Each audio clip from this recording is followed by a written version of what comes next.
మనుషులు మూడు రకాల వాళ్ళు ఉంటారు.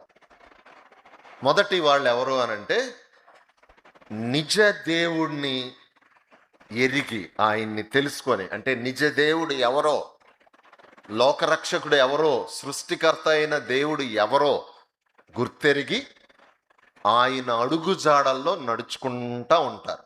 మొదటి వాళ్ళు. అడుగు జాడలంటే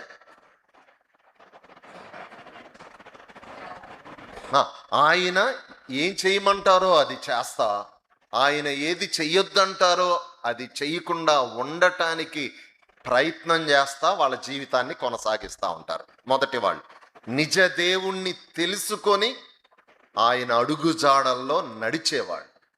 రెండవ గుంపు ఎవరు అనంటే వీళ్ళకి నిజ దేవుడు ఎవరో తెలుసు, కానీ ఆయన అడుగు జాడల్లో నడుచుకుంటే నడుచుకుంటారు, లేకపోతే లేదు. కొంచెం ఇది అడ్జస్ట్ చేస్తావా? హమ్మింగ్ వస్తుంది సౌండ్ సిస్టమ్. రెండవ రకం ఎవరండి వాళ్ళు? రెండవ రకం దేవుడు తెలుసు వాళ్ళకి ఎవరో, అందుకని నేను దేవుడు అని మాత్రమే వదిలేయట్లా. ఏమనంటున్నాను? నిజ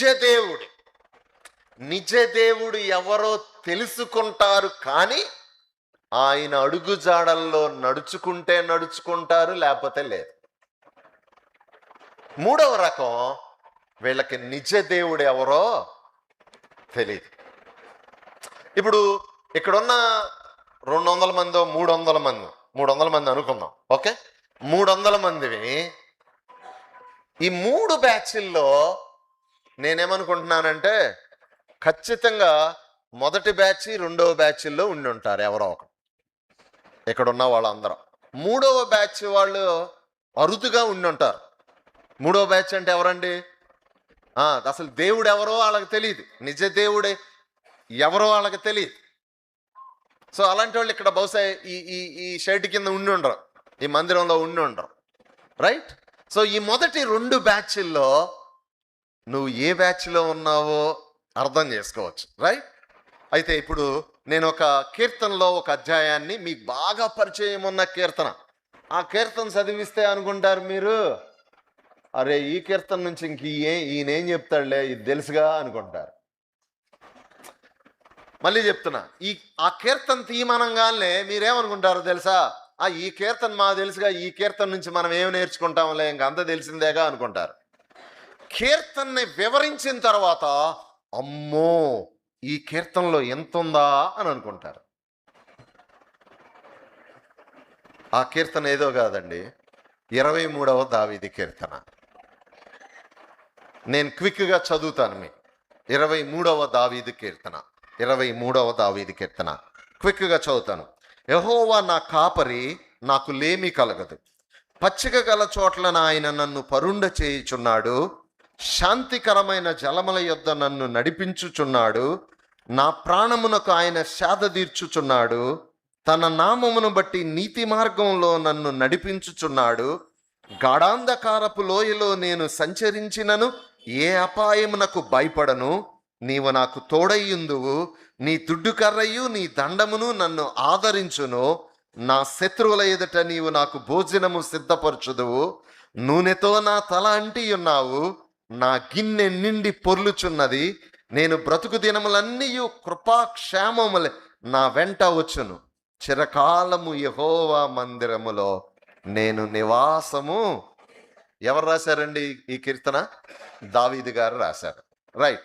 ఈ కీర్తనలో యెహోవా కాపరిగా కలిగి ఉండి ఆయన కాపరత్వంలో కొనసాగే వాళ్ళకి కలిగే 5 అంతల ఆశీర్వాదాలు ఇక్కడ కనపడతా ఉన్నాయండి.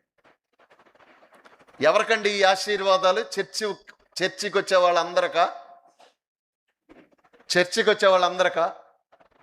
క్రైస్తవులందరికా? లేకపోతే వాక్యం చెప్పేవాళ్ళకా? పాటలు పాడేవాళ్ళకా? Drums play చేసేవాళ్ళకా? కాదు. ఎవరికంట? ఎవరైతే యెహోవాని కాపరిగా కలిగి ఉంటారో, ఆయన కాపరత్వం కింద కొనసాగుతూ ఉంటారో వాళ్ళకి కలిగే ఆశీర్వాదాలు. అందరికి కాదండి. అంటే ఇందాక చెప్పిన 3 బ్యాచ్ల్లో ఏ బ్యాచ్కి సంబంధించినవి ఇవి? ఏ బ్యాచ్కి సంబంధించినవి అండి? First batch. ఎవరాళ్ళు ఫస్ట్ బ్యాచ్? నిజ దేవుణ్ణి ఎరిగి ఆయన అడుగు జాడల్లో నడుచుకునేవాళ్ళు. వాక్యం చెప్పేవాళ్ళు కాదు. ఒకవేళ వాక్యం చెప్పేవాళ్ళు ఈ మొదటి బ్యాచ్లో ఉన్నారనుకోండి, వాళ్ళకు కూడా వర్తిస్తుంది.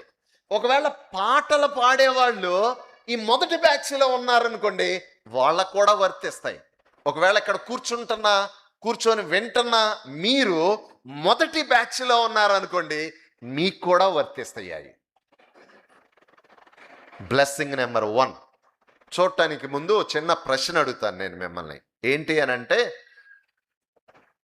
ఆశీర్వాదానికి కృపకి ఉన్న తేడా ఏంటి? What is the difference between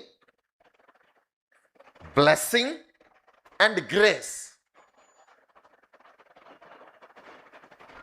మళ్ళీ వివరించాల్సిన అవసరం లేదు కదమ్మా, తెలుగులో చెప్పా ఇంగ్లీష్లో చెప్పరా?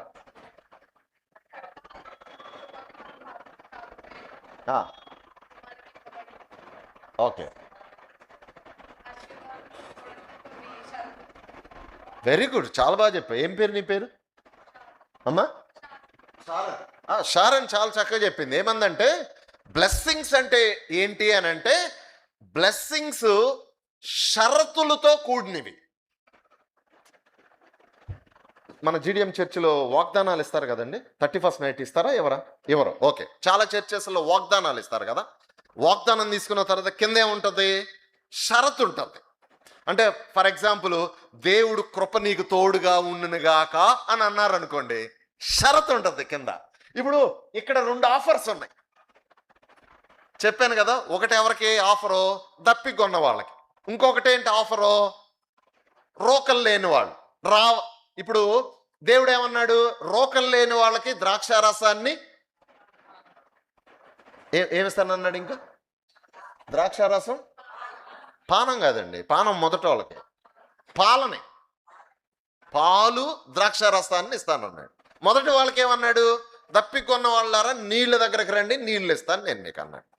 ఇప్పుడు కండిషన్ ఏంటో చెప్పండి. ఇక్కడ ఆఫర్ ఉంది, కండిషన్ ఏంటి? రావటం, ఆయన దగ్గరకు రావటం కండిషన్. అంటే for any blessing there is a condition. ప్రతి ఆశీర్వాదం మన దగ్గరికి రావాలంటే కండిషన్ ఉంటుంది. కొంతమందికి అలవాటు ఏంటంటే, మీటింగులు జరుగుతున్నప్పుడు నేను కూడా వెళ్తా ఉంటాను కదా, బయట మీటింగులకి వెళ్తా ఉన్నప్పుడు ఊరినే వస్తారనమాట. పాస్టర్ గారు లేకపోతే స్పీకర్ వచ్చాడు అనగానే ఇట్లా గబాలు వచ్చి ప్రార్థన చేయండి అంటారు. అంటే పాస్టర్ గారితో ప్రార్థన చేస్తే ఏదో బ్లెస్సింగ్ వచ్చేసిద్ది అనుకుంటారు. అట్ట రాదండి. పాస్టర్ గారితో ప్రార్థన చేయించుకోవద్దు అనుకోవట్లే అని అనట్లేదు నేను. వచ్చిన స్పీకర్తో ప్రార్థన చేయించుకోవద్దు అని అనట్లా. చేయించుకోవచ్చు, మంచిదే. కానీ కొంతమందికి నమ్మకం ఏంటంటే, నాలాంటి వాడితోనో లేకపోతే ఇంకొకళ్ళతోనో పాస్టర్ గారితోనో ఎవరితో ప్రార్థన చేయించేసుకుంటే బ్లెస్సింగ్స్ కుమ్మరించబడిపోతాయి అనుకుంటాం. నో, నీ మీదకి నా మీదకి బ్లెస్సింగ్స్ ఆశీర్వాదాలు రావాలంటే షరతును ఏం చేయాలి? షరతును పాటించాలి. షరతు పాటించకుండా నాలాంటి వాళ్ళు 100 మంది చేతులేసి ప్రార్థన చేసినా ఆశీర్వాదాలు రావు. క్లియర్ అండి? అర్థమైంది కదండి? సో కాబట్టి షారోన్ చాలా చక్కగా చెప్పింది. బ్లెస్సింగ్స్ మన మీదకి రావాలి అని అంటే, మన దగ్గరకు రావాలి అని అంటే షరతుల్ని ఫుల్ఫిల్ చేయాలి, షరతుల్ని ఫాలో అవ్వాలి, షరతుల్ని గైకొనాలి. కృప చాలా చక్కగా చెప్పింది. కృప అంటే ఏంటంటే సింపుల్గా అర్హత లేని వాళ్ళకి అనుగ్రహించబడేది. వాస్తవానికి మనకు అర్హతలు ఉండదో, కానీ అర్హత ఇవ్వబడిద్ది అనమాట దేవుని కృపను బట్టి, దేవుని దయను బట్టి, ప్రేమను బట్టి. అర్హత లేని వాళ్ళకి ఇచ్చేదాన్నే కృప అని అంటారు. కృపకి షరతులు అవసరం, కానీ బ్లెస్సింగ్కి షరతులు ఖచ్చితంగా అవసరం. ఇప్పుడు ఇక్కడ 5 అంతల ఆశీర్వాదాలు ఉన్నాయి. షరతు ఏంటండి? ఇక్కడ 5 అంతల ఆశీర్వాదాలు ఇక్కడ నేను చెప్పబోతున్నాను. షరత్ ఏంటి? షరతు. హలో, ఇక్కడే ఉన్నారండి? ఇక్కడే ఉన్నారు సార్. అన్నం తిన్న తర్వాత వచ్చేది ఏంటంటే నిద్ర. అన్నం తిన్న తర్వాత వాక్యం వినమనటం మధ్యాహ్నం టైంలో సరే ఏంటమ్మా కష్టం. కానీ దయచేసి మరి మీరు వినండి ఎలాగోలాగా. సరేనా సార్? నిద్రపోమాకండి సార్. మళ్ళీ ప్రశ్న అడుగుతున్నాను సార్. ఇప్పుడు ఇక్కడ 5 అంతల ఆశీర్వాదాలు ఉన్నాయి. షరత్ ఏంటండి ఇక్కడ? ఏంటండి? ఎవరినండి? దేవుణ్ణి కాపరిగా, నిజ దేవుణ్ణి కాపరిగా కలిగి ఉండటం. అంత మాత్రమే కాకుండా ఆయన కాపరత్వం కింద కొనసాగే వాళ్ళకి, అంటే ఆయన అడుగుజాడల్లో నడుచుకునే వాళ్ళకి. నెంబర్ 1 మొదటి వచనంలో చూడండి, యెహోవా నా కాపరి కాబట్టి ఏం లేదంటున్నాడు ఆయన, నాకు లేమి లేదు. దాన్ని 3 పదాలు ఉపయోగించారు ఇంగ్లీష్లో. అబండెన్స్, తర్వాత కంటెంట్మెంట్ అండ్ సాటిస్ఫాక్షన్. ఈ మూడింటిని కలిపి చెప్తాను నేను. ఎవరైతే యెహోవాని కాపరిగా కలిగి ఉండి ఆయన అడుగుజాడల్లో నడుచుకుంటారో వాళ్ళకుండేది ఏంటో తెలుసా? అబండెన్స్, సాటిస్ఫాక్షన్, తృప్తి, సమృద్ధి. సమృద్ధి. ఇప్పుడు దావీదు జీవితాన్ని చూసుకుందాం. దావీదు జీవితంలో లేమి ఎప్పుడన్నా వచ్చిందా లేదా? ఉందా లేదా? ఆహారం కోసం అలమటించాడా లేదా? ఎప్పుడన్నా పేదరికంలో నుంచి వెళ్ళాడా లేదా? ప్రశ్న వేశానండి, జవాబు చెప్పండి. వెళ్ళాడా లేదా? మరేంటి ఇలా చెప్తున్నాడు? యెహోవా నా కాపరి కాబట్టి నాకు లేమి లేదంటున్నాడేంటి? అంటే ఎవరైతే యెహోవాని కాపరిగా కలిగి ఉంటారో, ఒకవేళ ఫిజికల్గా అప్పుడప్పుడు కొదువు ఉన్నప్పటికీ లేమి లేనోళ్ళు ఎలా అయితే తృప్తిగా ఉంటారో అలాంటి జీవితం ఉంటుంది అని చెప్తున్నాడు అన్నమాట. తృప్తి. తృప్తి చిన్న పదమే, కానీ తృప్తి లేకపోతే ఎలా ఉంటుందో తెలుసండి? మానవుని యొక్క జీవితానికి ఎలా ఉంటుందో తెలుసండి తృప్తి? దాన్ని ఇంగ్లీష్లో సాటిస్ఫాక్షన్ అని అంటాం. తృప్తి లేని జీవితాల గురించి బైబిల్ చాలా చెప్తుంది. తృప్తి. నేను చిన్న ఎగ్జాంపుల్ చెప్తాను. ఇప్పుడు నా దగ్గర కొంచెం డబ్బులు ఉన్నాయి. ఈ డబ్బులతో తృప్తి లేదు నాకు. ఉద్యోగం చేసుకుంటున్నాను అనుకుందాం, వచ్చే జీతంతో తృప్తి లేదు. అప్పుడు నేనేం చేయడానికి ప్రయత్నం చేస్తాను? ఓ మంచి ఎంఆర్ఓ ఆఫీస్ లాంటిదో లేకపోతే ఇంకొక ఆఫీస్ అనుకోండి, ఏం చేస్తాను? లంచాలు తీసుకోవడానికి ప్రయత్నం చేస్తాను. ఏదో నువ్వు వ్యాపారం చేసుకుంటున్నావు, కొబ్బరికాయల వ్యాపారమో లేకపోతే ఇంకొక చేపల వ్యాపారమో రొయ్యల వ్యాపారమో చేసుకుంటున్నావు, వచ్చేదాంతో తృప్తి లేదు. ఈజీగా డబ్బులు వచ్చే మెథడ్స్ ఉన్నాయి ఈ రోజుల్లో. బెట్టింగ్ యాప్లు చాలామందికి తెలిసింది, కుర్రోళ్ళకి తెలిసింది. దాంట్లో డబ్బులు పెట్టి తొందరగా డబ్బులు సంపాదించడం. ఇంకా ఆఫీసుల్లో ఉండే వాళ్ళకి ఏం చేస్తారు? తృప్తి లేనప్పుడు లంచాలు తీసుకుంటారు కదా. మామూలు వాళ్ళు ఏం చేస్తారు? తృప్తి లేకపోతే నీది కాందాన్ని సొంతం చేసుకోవటానికి ప్రయత్నం చేస్తాం. అంటే జాగ్రత్తగా వినండి, తృప్తి లేని హృదయంలో నుంచి ఏమొస్తాయి అని అంటే లంచగొండితనాలు, ఎదుటి వాళ్ళని మోసం చేయటం, ఎదుటి వాళ్ళని తొక్కేయటం, లేకపోతే ఇట్లాంటి బెట్టింగ్ యాప్లకి అలవాటు పడటం, ఇవన్నీ వస్తాయి. అంతటితో ఆగలేదండి. తృప్తి లేని హృదయంలో నుంచి ఏమొస్తాయో తెలుసా? నాకు ఇప్పుడు ఒక భార్య ఉందనుకుందాం, ఇప్పుడు లేదు, దేవుని దయ వల్ల ఆవిడ పైకి వెళ్ళిపోయింది. నా భార్యతో నాకు తృప్తి లేదు, ఏం చేస్తానండి? పరాయి స్త్రీ వైపు చూస్తాను, పరాయి స్త్రీని ఆశిస్తా. అంటే చూడండి, తృప్తి లేని హృదయంలో నుండి దొంగతనాలు, లంచగొండితనం, మోసం, ఎదుటివాడిని తొక్కేయటమే కాకుండా తృప్తి లేని హృదయంలో నుంచి ఏమొస్తాయండి? వ్యభిచార సంబంధమైన క్రియలు, వ్యభిచారం, జారత్వం.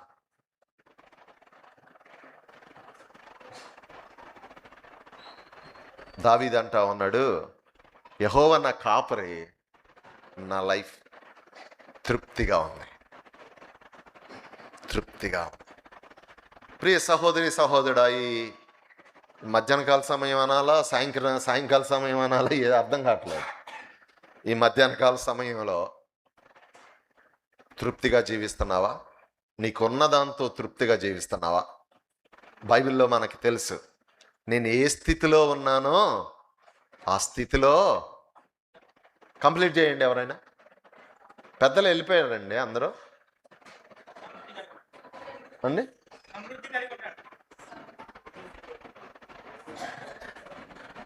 కరెక్ట్గా చెప్పాలండి. నేనే స్థితిలో ఉన్నానో ఆ స్థితిలో తృప్తిగా ఉండటం నేర్చుకున్నాను. లేకపోతే సమృద్ధిగా ఉండటం నేర్చుకున్నాను. అంటే యేసు ప్రభు వారి యందు విశ్వాసం. చూడండి,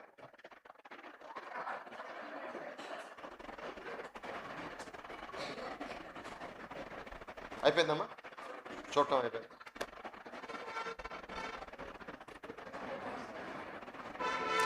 అంటే ఆయన వచ్చి ఏదో అడుగుతూ ఉంటుంటే అందరూ ఆయన వైపు చూస్తున్నారు. మధ్యలో నేను ఎందుకు లేని చూడండి అని పక్కకు వచ్చా. అయిపోయిన తర్వాతే మాట్లాడదాంలే అని.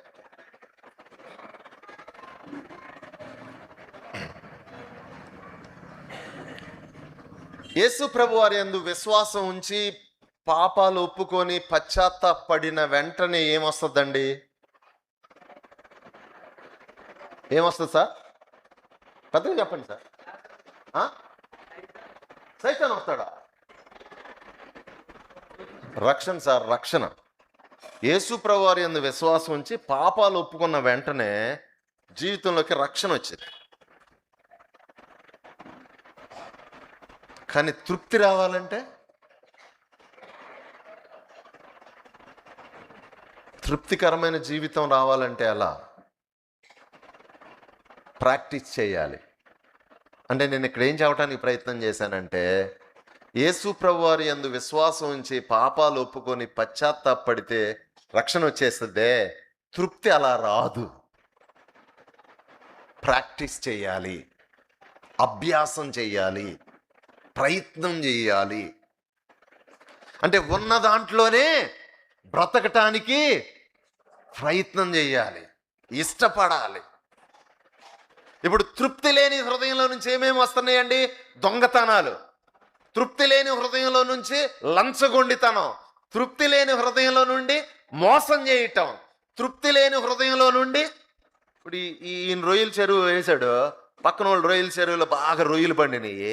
చిన్న వర్షం వచ్చేసి ఈయన రొయ్యల చెరువులు అన్నీ దీంట్లోకి వస్తా ఉన్నాయి. తృప్తి ఉన్నవాడైతే అయ్యయ్యో ఆయన రొయ్యల చెరువుల్లో నాకు వస్తున్నాయి, పాపం ఆయన ఈ డబ్బులే కష్టపడ్డాడు అని అనుకుంటాడు. తృప్తి లేనివాడైతే ఏం చేస్తాడు? రాని, ఇంకా రాని, ఇంకా గోద్దవుతాడు మెల్లగా, ఇంకా రాని రాని రాని. ఈ పక్క రొయ్యల చెరువుడు తమ్ముడే అవ్వచ్చు, బామర్తే అవ్వచ్చు, మామ కొడుకే అవ్వచ్చు. ఇక తృప్తి లేనోడికి మామ కొడుకు, అన్న, తమ్ముడు, చెల్లి ఏముండదు.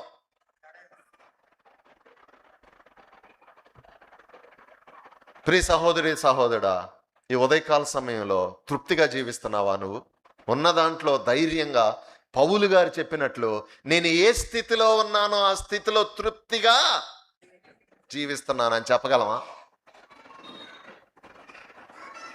తృప్తి ఉందా నీకు? ఉన్న భర్తతో, ఉన్న భార్యతో తృప్తిగా జీవిస్తున్నావా? ఉన్న భార్యతో, ఉన్న భర్తతో తృప్తిగా జీవిస్తున్నావా? మొదటిది అది. రెండవది క్విక్గా చూద్దాం. పచ్చిక గల చోట్ల ఆయన నన్ను పరుండజేయుచున్నాడు, శాంతికరమైన జలముల యొద్దకు నన్ను నడిపించుచున్నాడు, నా ప్రాణమునకు ఆయన సేద తీర్చుచున్నాడు, తన నామమును బట్టి నీతి మార్గములో నన్ను నడిపించుచున్నాడు. ఈ రెండు వచనాలు కలిపితే మనకు అక్కడ ఏం కనిపిస్తుంది అని అంటే, ఇంగ్లీష్లో చెప్పి ముందు పీస్ ఆఫ్ మైండ్, ఆ రెస్ట్, ఆ రిఫ్రెష్మెంట్ అనే 3 పదాలు వాడారు. అంటే సింపుల్గా చెప్పాలంటే అక్కడ ఎవరైతే యెహోవా కాపరిగా కలిగి ఆయన కాపరత్వం కింద జీవిస్తూ ఉంటారో వాళ్ళకి తెలుగులో చెప్పాలంటే శాంతి సమాధానాలు ఉంటాయండి. ఇవి కూడా చిన్న చిన్న పదాలే. శాంతి 2 పదాలు, సమాధానం 3-4 మాటలు, పదాలు, చిన్న మాటలే. కానీ అవి లేకపోతే ఎలా ఉంటుందో మన అందరికీ తెలుసు కదా. శాంతి సమాధానాలు, ఇంగ్లీష్లో peace of mind. Peace of mind లేకుండా చాలా మంది పీస్ అయిపోతా ఉంటారు. పీస్ అంటే తెలుసు కదా, కొబ్బరికాయ పీస్ తీస్తారు కదా మీరు, టెంకాయ పీస్ మెల్లమెల్ల ఇదంతా తీసి సోఫాల్లో పెడతారే, పీస్ అదన్నమాట. పీస్ అంటే జీవితాలు ఏమైపోతాయి సమాధానం లేకపోతే? పీస్గా అయిపోతాయి. దావీదు అంటున్నాడు శాంతి సమాధానాలు. గొర్రెలు కాపరి కాబట్టి ఆ భాషలో చెప్తా ఉన్నాడు, వాళ్ళకి అర్థం అవ్వాలి అని. గొర్రెలు అంటే గొర్రెలు కానీ దుప్పిలు కానీ ఇలాంటి సాధు జంతువులు అవి ఆహారం తిన్న తర్వాత ఈ జలపాతాలు వేగంగా ప్రవహించే మన గోదావరి లాంటి చోట వాటికి నీళ్లు తాగించరన్నమాట. అవి భయం. అంటే శబ్దం చేసుకుంటా నీళ్లు పారే చోట అవి నీళ్లు తాగం. అందుకనే నిమ్మళంగా నెమ్మదిగా ఉండే నీళ్ళను మాత్రమే తాగుతాయి అనమాట. అది చెప్తున్నాడు అనమాట ఇక్కడ. శాంతి జలముల యొద్దకు అని అంటే అర్థం ఏంటంటే శబ్దం చేసుకుంటా అలా జలపాతాల్లో పడిపోతా ఉంటాయి నీళ్లు, అలాంటి చోట కాకుండా నిమ్మళంగా ఉండే అంటే ప్రశాంతమైన జీవితం అని అర్థం. ఎవరికి వస్తుందంట ప్రశాంతమైన జీవితం? అందరికి ఇస్తాడా? అందరికి ఉంటుందండి ప్రశాంతమైన జీవితం. ఎవరికండి? ఎవరికి ఉంటుందండి? మనం చెప్పిన దాని ప్రకారం షారోన్, ఎవరైతే యెహోవాని కాపరిగా కలిగి ఉండి ఆయన కాపరత్వం కింద నడుచుకుంటా ఉంటారో వాళ్ళకి. ఈ శాంతి సమాధానాల గురించి కూడా ఒక నిమిషం చెబుతాను. మనకు ఒక సామెత ఉంది, ఏంటో తెలుసా? అంగట్లో అన్నీ ఉన్నాయి, అల్లుడి నోట్లో శని.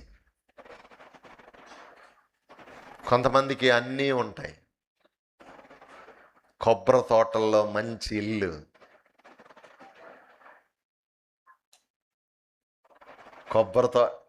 ఈస్ట్ వెస్ట్ గోదావరిలో, మీ ఊర్లో సంగతి నాకు అంతగా తెలియదు కానీ ఈస్ట్ వెస్ట్ గోదావరిలో నేను చాలా ఇంచుమించు ఒక 20 సంవత్సరాల నుంచి తిరుగుతున్నా పరిచర్య చేయటం. చాలామంది డ్రీమ్ నాకు షేర్ చేస్తూ ఉంటారు అన్నమాట. చాలామంది యొక్క కళ ఏంటో తెలుసా? మంచి ఇల్లు కట్టాలి కొబ్బరి తోటల మధ్యలో, మంచి కారు కొనాలి. కుర్రోళ్ళకైతే మంచి బుల్లెట్. తప్పేం కాదు, ఇల్లు కట్టుకోవటం తప్ప ఏంటి? కారు కొనుక్కోవటం తప్ప ఏంటి? బుల్లెట్ కొనుక్కోవటం తప్ప ఏంటి? అస్సలు తప్పు కాదు. అయితే సమస్య ఏంటంటే అన్నీ ఉంటాయి, లోపల నెమ్మది ఉండదు.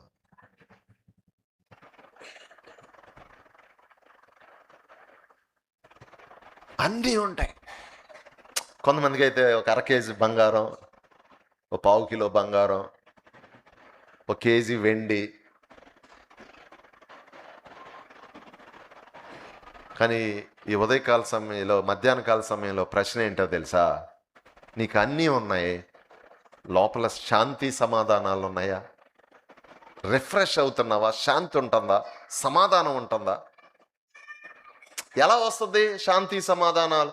ఇప్పుడు రిఫ్రెష్ అనే పదాన్ని ఉపయోగించాను కదా. ఇక్కడ చాలామంది యూత్ ఉన్నారు కాబట్టి కంప్యూటర్ వాడుతూ ఉన్నాం అనుకోండి. కంప్యూటర్ వాడుతూ ఉన్నప్పుడు ఏ బటన్ కొడతా ఉంటామమ్మా పద్దాకా షారన్?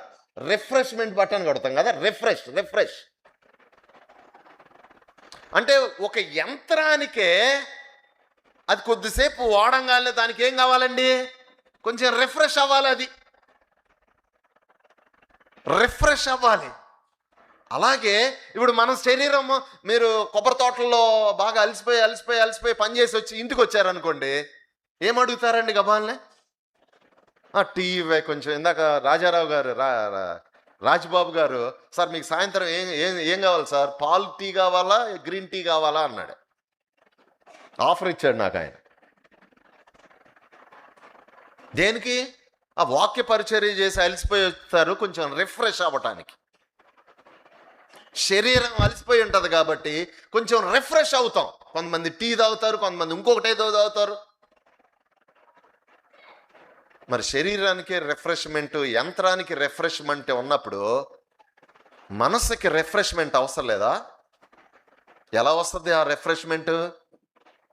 ఎలా వస్తుంది అని అంటే, గందరగోళంగా ఉంది పరిస్థితులంతా. ఇంట్లో గందరగోళం, బయట గందరగోళం, పొలంలో గందరగోళం, లేకపోతే ఇంకో చోట గందరగోళం. ఒక విశ్వాసి ఎలా రిఫ్రెష్ అవ్వచ్చు అంటే, లేకపోతే నేను ఎలా రిఫ్రెష్ అవుతానంటే, అలా వెళ్ళి కొద్దిసేపు మోకరించి, అలా కొద్దిసేపు దేవుని సన్నిధిలో గడిపి దేవునికి అప్పగిచ్చేసుకుంటే, అంటే ఆ భారాలు అవన్నీ, అంటే పొలంలో ఉండే సమస్యలో, లేకపోతే చెరువుల్లో ఉండే సమస్యలో, ఇంట్లో ఉండే సమస్యలో, బజార్లో ఉండే సమస్యలో, బంధువులతో వచ్చే సమస్యలో, ఈ సమస్యలన్నీ ఒక్కసారి అయ్యా నువ్వు చూసుకో అయ్యా, చింత యావత్తు నీ మీద వేయమన్నావు కదా, నీ మీద వేసేస్తున్నాను ప్రభువా అని ఒక్కసారి ఆయన మీద వేస్తే ఎలా ఉంటుందండి?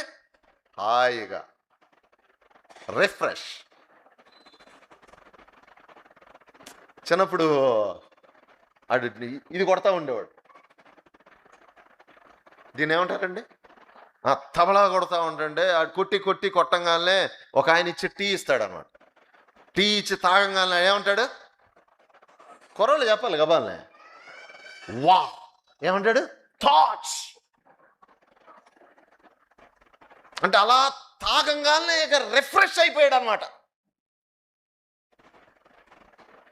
నీ జీవితంలో అలాంటి శాంతి సమాధానాలు ఉంటున్నాయా?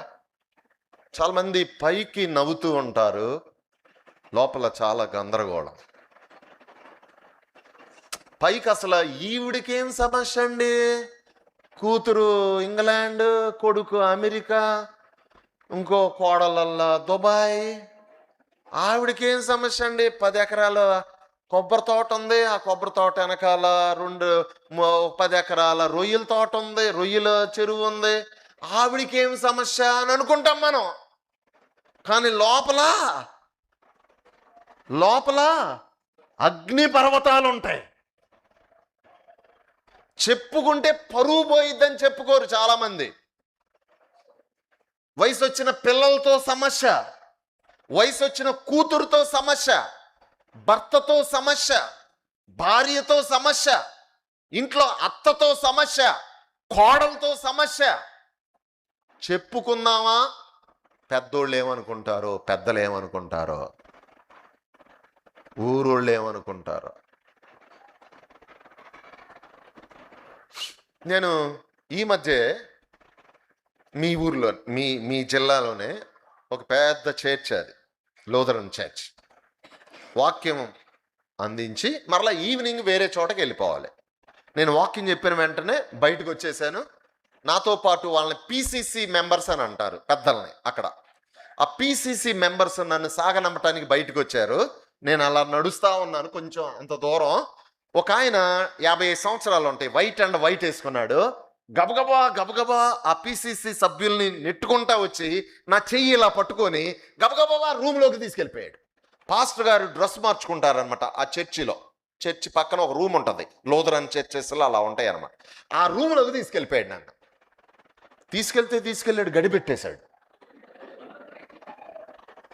అంటే నేను పెద్ద కంగారు పడలా, మగ ఆయనగా పెద్ద కంగారు పడలా. ఈ రోజుల్లో మగోళ్ళైనా కొంచెం డేంజరే. గడిపెట్టాడు, చేయి పట్టుకొని ఏడుస్తా ఉన్నాడు. చాలాసేపు ఏడ్చాడు. ఏంటి సార్ ఏడుస్తున్నారు అన్నాడు. నాకు అప్పుడు 49 సంవత్సరాలు, ఆయనకి 55 సంవత్సరాలు. ఇప్పుడు నాకు 52 సంవత్సరాలు. విలియమ్స్ అన్నకంటే 9 సంవత్సరాలు చిన్నోడిని నేను. ఏడుస్తానే ఉన్నాడు. ఏంటి సార్ ఏడుస్తున్నారు అన్న. సార్ నా భార్య నన్ను మోసం చేస్తుంది సార్, నేనంటే అస్సలు లెక్కలేదు సార్, అక్కడెక్కడో ఉంటుంది సార్, అక్కడ అట్లాంటి జీవితమే జీవిస్తుంది సార్, ఇక్కడికి వచ్చినప్పుడు కూడా అలాగే ఉంటుంది సార్. 2 పిల్లలు, ఆ పిల్లల కోసం బ్రతుకుతున్నాను సార్, చాలాసార్లు చచ్చిపోవాలనుకున్నాను సార్, మనశ్శాంతి లేదు సార్, ఊరిని అలా బ్రతుకుతున్నాను సార్. చెప్పుకోలేని సమస్యలు, నెమ్మది లేదు చాలామంది హృదయాల్లో. పైకి నవ్వుతూ ఉన్నట్లు ఉండొచ్చు, పైకి కొబ్బరి తోటలు ఉండొచ్చు, పైకి రొయ్యల చెరువులు ఉండొచ్చు, పైకి విలాసవంతమైన బంగళా ఉండొచ్చు, కానీ లోపల నెమ్మది లేదు.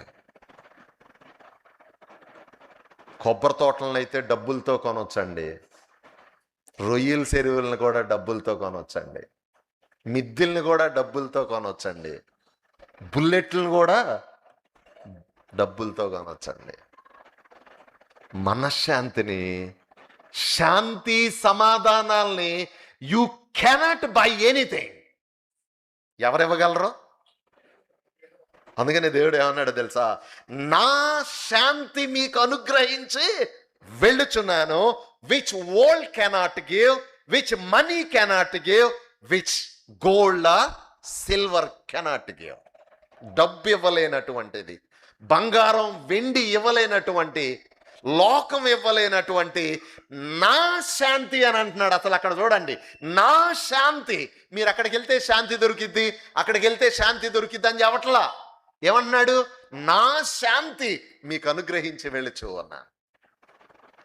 నైట్ మాట్లాడతాను ఆ శాంతి పొందాలంటే ఏం చేయాలి అని. సో కాబట్టి రెండవ ఆశీర్వాదం ఏంటమ్మా? రెండవ ఆశీర్వాదం ఏంటి? శాంతి. మనం ఇక్కడి నుంచి వెళ్ళే లోపు ప్రశ్నించుకోవాలి, ఏమనో తెలుసా? శాంతి సమాధానాలు నా జీవితంలో ఉన్నాయా? ఇవి ఎంత పవర్ఫుల్లో తెలుసండి శాంతి సమాధానాలు. ఇప్పుడు ఇంట్లో 4-5 ఉన్నాం అనుకోండి, నాలో శాంతి సమాధానం లేదనుకోండి, అది నాతో ఆగదు. ఏమైందండి? ఏమైద్దమ్మా? నా జీవితంలో శాంతి లేదు. నేను ఇప్పుడు కుటుంబంలో ఉన్నా, పురుషుడిగా, భార్య ఉంది, పిల్లలు ఉన్నారు, అత్త ఉంది, మామ ఉంది, అమ్మ ఉంది, నాన్న ఉన్నారు. నేను శాంతి లేనోడిని ఇంట్లో ఉంటే ఎలా ఉంటుంది? శాంతికి ఆపోజిట్ ఏంటండి? అశాంతి. ఇంకా చెప్పాలంటే గందరగోళం. శాంతి లేనోడు ఎట్టుంటాడు? గందరగోళం. ఇప్పుడు నేను గందరగోళం అనుకోండి, ఇల్లంతా ఎట్టుంటుంది? ఎట్లుంటుందండి సార్? ఓ వ్యక్తి ఇంట్లో శాంతి లేనోడు ఉన్నాడంటే ఆ ఇంట్లో ఆడుతో ఆగదా అశాంతి, ఆ ఇంటి మొత్తానికి చుట్టుకుంటుంది. సంఘంలో శాంతి లేనోడు ఉన్నాడు అనుకోండి, గందరగోళం సంఘం మొత్తానికి పాకిద్ది. ఈడూరినే ఉండడు, ఈడు పాకిస్తా ఉంటాడు.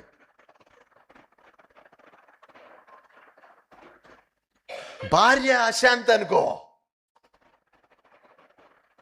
ఆ ఇంట్లో అత్తకి శాంతి ఉండదు, ఆడబడుసులకి శాంతి ఉండదు, ఇంటి పక్కన వాళ్ళకి శాంతి ఉండదు.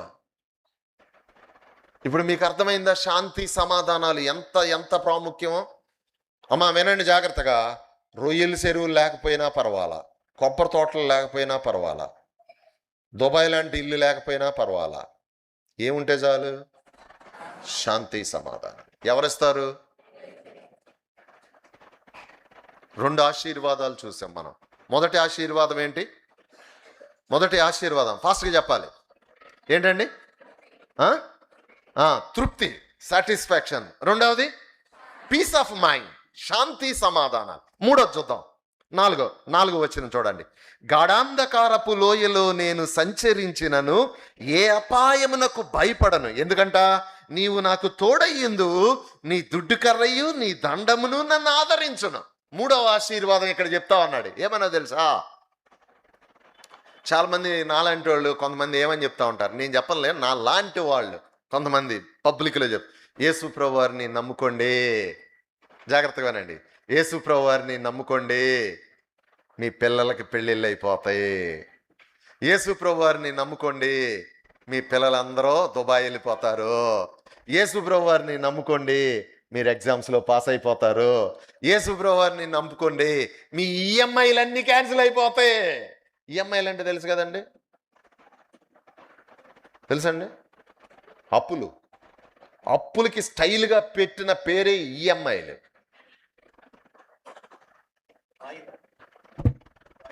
వాయిదాలు. అప్పు తీసుకొని వాయిదా పద్ధతిలో కట్టేదాన్ని ఈఎంఐలు అని అంటారు.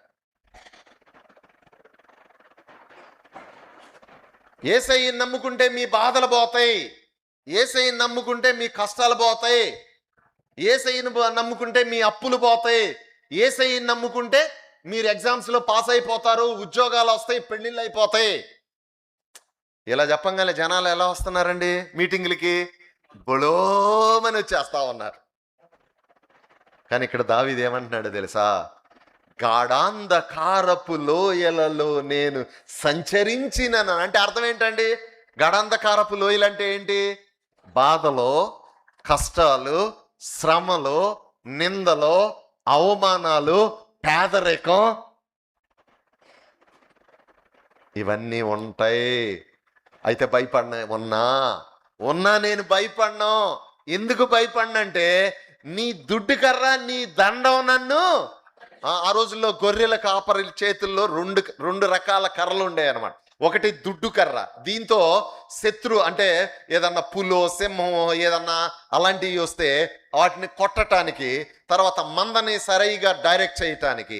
ఈ ఇంకొక కర్ర, సో ఇప్పుడు మేకలకి ఇంత ఎత్తులో జామ చెట్టో ఇంకో చెట్టో ఉందనుకోండి, ఈ మేకలకి అందవు కదా. అప్పుడు ఏం చేసేవాడు ఈ కాపరి? ఇట్టా ఈ కర్రతో ఇట్టా వంచి ఆ మేకలకి తినిపిస్తారు. మేకలు వాళ్ళని చూస్తూ ఉంటాం కదా మనం, అలా రెండు కర్రలు ఉంటాయి అనమాట ఆ రోజుల్లో గొర్రెల కాపరికి. ఇప్పుడు ఒక కర్రే తీసుకొని వెళ్తున్నారు మనోళ్ళు స్టైల్గా. ఆ రోజుల్లో ఇజ్రాయేలీల కాపర్ల చేతిలో రెండు కర్రలు ఉన్నాయి. సో అది గుర్తు చేసుకుంటా ఉన్నాడు ఎవరో? దావీదు. ఆయన గొర్రెల కాపరే కదా. నా గొర్రెలకు కూడా చాలా సార్లు శ్రమలు వచ్చినాయి, అప్పుడు నేను కాపాడాను, అది ఆయనకు బాగా తెలుసు. కాబట్టి ఇప్పుడు ఓవరాల్గా ఏమనుకుంటున్నాడో తెలుసా? నువ్వు నన్ను కాపాడుతున్నావు, శ్రమలు వస్తాయి, బాధలు వస్తాయి, గాఢాంధకూర లోయలు, అనుభవాలు వస్తాయి మానవుని యొక్క జీవితంలోకి, ఎంత విశ్వాస అయినా. అయితే ఇక్కడ ఓ 2-3 నిమిషాలు ఆగుతాను. శ్రమలు, బాధలు, నిందలు, అవమానాలు కలిగినప్పుడు విశ్వాసులు ఎలా ప్రతిస్పందిస్తారో, దేవుణ్ణి నమ్ముకొని ఆయన అడుగుజాడల్లో నడుచుకోకుండా ఇష్టానుసారంగా బ్రతికే వాళ్ళు ఎలా జీవిస్తారు? వీళ్ళిద్దరే కదా మనకి 3వ బ్యాచ్ని కొట్టేశాం. ఇక్కడ లేరు కదా 3వ బ్యాచ్. అందుకని ఈ 2 బ్యాచ్ల గురించే చెప్తున్నా. ఈ బ్యాచ్ ఎవరండి? దేవుణ్ణి నమ్ముకొని ఆయన అడుగుజాడల్లో నడుచుకునేవాళ్ళు. ఈ బ్యాచ్ ఎవరో? దేవుడు తెలుసు కానీ, అంటే చర్చికి వస్తారు కానీ దేవుడు తెలుసు కానీ ఆయన మాట వింటే వింటారు, లేకపోతే లేదు. ఈ 2 బ్యాచ్లు. ఇప్పుడు వీళ్ళు ఎలా రెస్పాండ్ అవుతారు? కష్టాలు వచ్చినప్పుడు, బాధలు వచ్చినప్పుడు, నిందలు వచ్చినప్పుడు వీళ్ళు ఎలా రెస్పాండ్ అవుతారు? అన్ని పరిస్థితులు బాగున్నప్పుడు బాగానే ఉంటారు, వీళ్ళు కూడా స్తుతి పడతారు, హల్లెలూయా స్తుతి అన్నీ ఉంటుంది. ఇప్పుడు ఇక్కడ కష్టాలు వచ్చినప్పుడు ఏం చేస్తారో తెలుసా? వాళ్ళకి కలిగే కష్టాలను బట్టి, బాధలను బట్టి, నిందలను బట్టి, అవమానాలను బట్టి ఎదుటి వాళ్ళని దూషిస్తూ ఉంటారంట. దూషించడం అంటే ఎలాగో తెలుసా? నీ వల్లనే ఇలా అయిపోయింది, ఈ కుటుంబం నీ వల్లే నాశనం అయిపోతుంది, అది నీ వల్లే అది మాటనట్లా. అంటే కూతురు గురించి, నీ వల్లే ఆడు మాటనట్లా, నిన్ను చేసుకున్న కాడ నుంచే నా బతికిలా అయిపోయింది, నీ వల్లనే. ఏదో జరిగింది అనుకోండి, ఏదో చర్చిలోనే ఏదో పలానా ఆయన వల్లే, పలానా ఆవిడ వల్లే ఇలా అయిపోతుంది అంటే, వచ్చే కష్టాలు, బాధలు, నిందలు, అవమానాలను బట్టి ఎదుటి వాళ్ళని దూషిస్తూ ఉంటారు వీళ్ళు. ఒక స్కాలర్ ఏమన్నాడంటే, వాళ్ళకొచ్చే కష్టాలు, బాధలు, నిందలను బట్టి ఎదుటి వాళ్ళని దూషించే వాళ్ళంట నీచమైన మనసు కలిగిన వాళ్ళంట. నీచమైన మనసు. 2వ రకం ఉంటారు. ఎలాగో తెలుసా? వాళ్ళకొచ్చే కష్టాలను బట్టి, నిందలను బట్టి ఎదుటి వాళ్ళని దూషించలేరు వీళ్ళు, అంత శక్తి లేదు వీళ్ళకి. కాబట్టి ఏం చేసుకుంటారో తెలుసా? చాలా మంది వాళ్ళనే వాళ్ళు దూషించుకుంటా ఉంటారు, ఇట్లా కొట్టుకుంటా ఉంటారు. చూసావా? ఏం చేస్తా నా కర్మ, నిన్ను చేసుకున్న కాడ నుంచి నా బతికట్టుంది. ఏం చేస్తా? రాజోల్లో మా నాన్న, మా అమ్మోళ్ళ ఇంటి దగ్గర ఎంత హాయిగా ఉండేవాడిని, ఇక్కడికి తీసుకొచ్చావు, నా బతికిట్ట అయిపోయింది, నా కర్మ, నా కర్మ, నా కర్మ. రెండవ రకం. మూడవ రకం ఉన్నారు. వీళ్ళు ఎవరో తెలుసా? వీళ్ళు కలిగే బాధలను బట్టి, నిందలను బట్టి, అవమానాలను బట్టి ఎదుటి వాళ్ళని దూషించలేరు, వాళ్ళని వాళ్ళు దూషించుకోలేరు. కాబట్టి ఏం చేస్తారో తెలుసా? మరణమే శరణం అనుకుంటా ఉంటారు. చచ్చిపోతే బాగుండు. ఇందా చెప్పాను కదా ఒక ఆయన గురించి, చచ్చిపోతే బాగుండు అంటే కష్టాలను బట్టి, నిందలను బట్టి, అవమానాలను బట్టి చావే పరిష్కారం అనుకునే వాళ్ళకి ఒక ఆయన ఏమన్నాడు తెలుసా? పొయ్యి మీద ఓ ప్యానం పెట్టి అట్లేస్తా ఉంది ఒక ఆవిడ. రోడ్ల మీద పల్లెటూరుల్లో దోశలు వేస్తూ ఉంటారు కదండి, పల్లెటూరులో చిన్న చిన్న ఆటలు పెట్టి ఓ పెనం పెట్టి వేస్తూ ఉందంట. నాలంటోడు వెళ్ళి ఆ కాలుతా ఉన్న పెనం మీద కూర్చున్నాడండి. అవ్వలేదండి, అప్పుడే అవ్వలా, కాలింది. అయ్యి బాబో కాలుతుంది అని చెప్పి ఆ నొప్పిని తప్పించుకోవటానికి ఇప్పుడు వీడు పొయ్యిలో దూరాడంట. మీకు అర్థమైందా ఇప్పుడు? అంటే వచ్చే బాధలు, కష్టాలు ఇవన్నీ కాల్తా ఉన్న పెనంతో సమానం అయితే ఆత్మహత్య చేసుకోవటం ఎలాంటిదో దాంతో సమానమో తెలుసా? పొయ్యిలో దూరటంతో సమానం. అంటే ఈ నొప్పి ఎక్కువ, ఈ నొప్పి ఎక్కువ. అందుకనే హైందవులు ఏమన్నారో తెలుసా? బైబిల్లో లేదా మాట? ఏమన్నారో తెలుసా? ఆత్మహత్య మహాపాతకం. అంటే అర్థం ఏంటో తెలుసా? ఆత్మహత్య చేసుకోవటం పాపాలన్నిట్లో గొప్ప పాపం. వాళ్ళకే, మనకు కూడా. నీ జీవితాన్ని నువ్వు ముగించుకోవటానికి కుదరదు. లేకపోతే ఈ కష్టాలు, బాధలు ఉండే ముసలోళ్ళు చాలా మంది ఉంటారు కదా, ఈ కష్టాలు పడకుండా వాళ్ళు చచ్చిపోవచ్చు. ఇంకెందుకు బతుక? ఈ కష్టం, లెగలేకపోతున్నాం, కూర్చోలేకపోతున్నాం, లెగలేకపోతున్నాం, ఒకళ్ళు దాటియాల్సి వస్తుంది, ఒకళ్ళు నడిపియాల్సి వస్తుంది, ఒకళ్ళు తినిపియాల్సి వస్తుంది, ఒకళ్ళు లిటరీన్లోకి తీసుకెళ్లాల్సి వస్తుంది, ఇంకొకళ్ళు తీసుకురావాల్సి వస్తుంది. ఇది ఎందుకు? బతుకని చచ్చిపోవచ్చు. కానీ అటు చచ్చిపోవట్లేదే మనోళ్ళు. ఎందుకు చచ్చిపోరు? అలా చేయమని బైబిల్ చెప్పట్లా. పాపం, అది పాపం. కానీ చాలామంది వచ్చే కష్టాలని తట్టుకోలేక, ఎదుర్కోలేక ఆత్మహత్య చేసుకుంటే బాగుండు అనుకునేవాళ్ళు చాలామంది. ఇప్పుడు ఒక సర్వే చేశారు. ఏంటో తెలుసా ఆ సర్వే? ప్రతి గంటకి, అంటే నా వర్తమానం అయిపోయే లోపు ఒకళ్ళు ఆత్మహత్య చేసేసుకుంటున్నారంట. 24 గంటల్లో 24 మంది ఆత్మహత్య చేసుకొని చచ్చిపోతున్నారు భారతదేశంలో. శ్రమలు తట్టుకోలేక, బాధలు తట్టుకోలేక. అయితే 4వ రకం ఉందండి, చాలా చాలా ఇంపార్టెంట్. మొదటి వాళ్ళు ఏం చేస్తారు? క్విక్గా చెప్పండి. మొదటి వాళ్ళు ఏం చేస్తున్నారు? వాళ్ళ కలిగే బాధలను బట్టి, కష్టాలను బట్టి ఏం చేస్తున్నారమ్మా?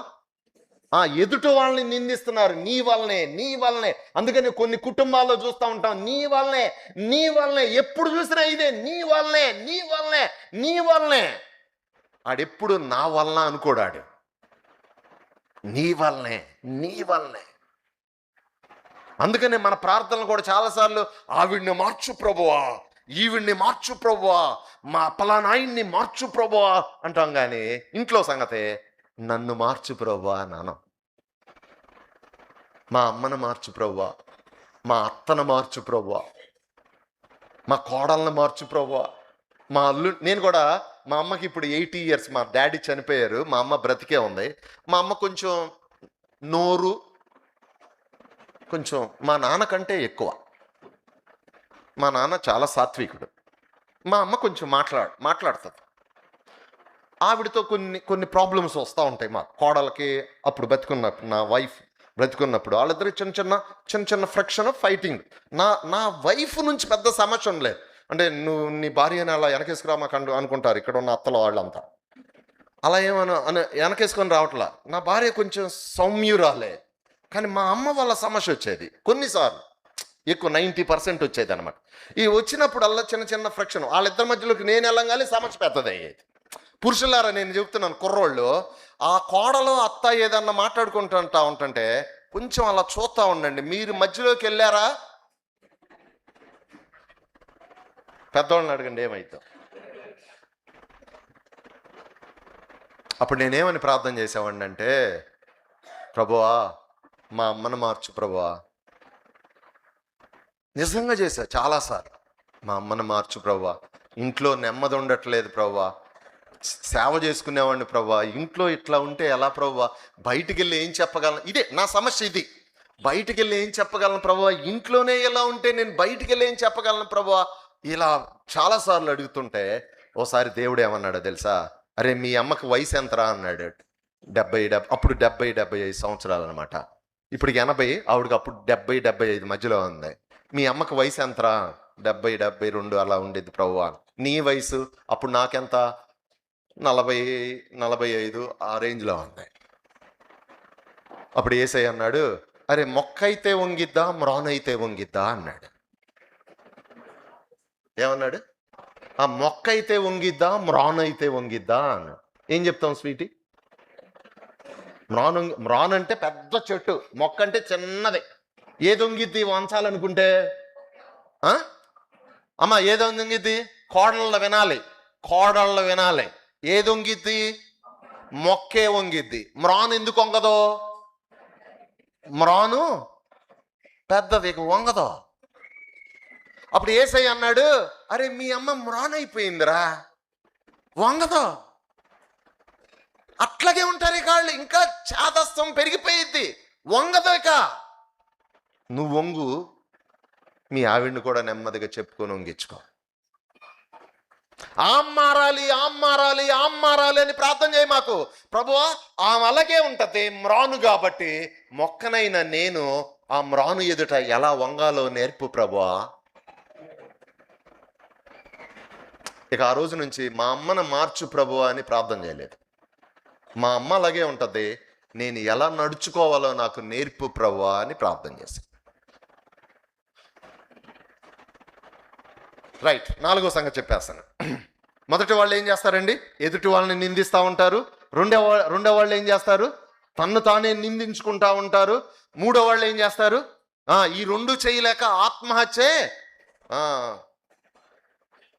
శరణం అనుకుంటా, మరణమే శరణం అనుకుంటారు. అయితే 4 వీళ్ళు ఏం చేస్తారో తెలుసా? వీళ్ళంటే ఎవరండి? వీళ్ళంటే ఎవరో?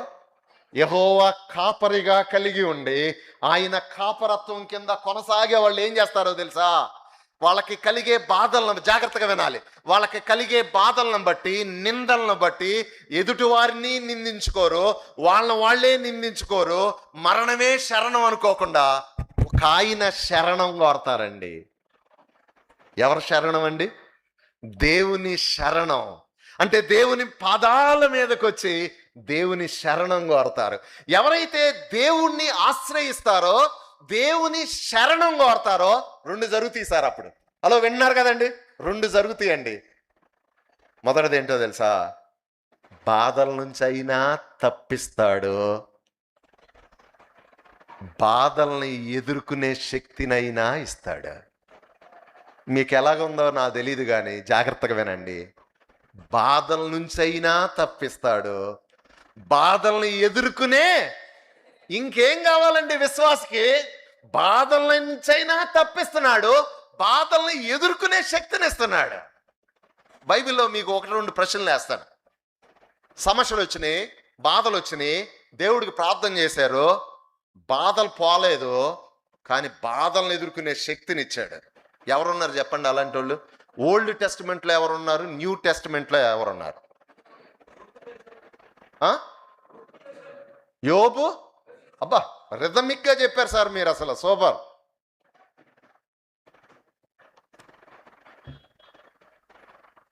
ఇంకా చెప్పండి సార్, యాప్ట్గా చెప్పండి. నా ప్రశ్న అర్థమైంది కదా సార్ మీకు? బాధలు ఉన్నాయి, సమస్యలు వచ్చినాయి, ప్రార్థన చేశారు, సమస్యలు అలాగే ఉన్నాయి. అది ప్రశ్న. సమస్యలు అలాగే ఉన్నాయి. షడ్రక్ మేషక్ అబేద్నెగోలు ప్రార్థన చేశారు. ఏంటి బాధ?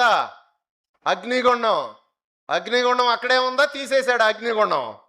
అంటే సమస్య అక్కడే ఉంది, కానీ సమస్యలో నుంచి ఎలా తప్పించాడో తర్వాత చూద్దాం. రైట్, ఇంకా ఎవరండి? డానియల్. సమస్య ఏంటి? సింహాల గుహ వెళ్ళాడా లేదా? ఆ ఓల్డ్ టెస్టిమెంట్లోకి, న్యూ టెస్టిమెంట్లోకి రండి. సమస్యలను బట్టి ప్రార్థన చేశారు, సమస్య అలాగే ఉంది, కానీ గొప్ప ధైర్యంతో బయటకు వచ్చారు. ఎవరో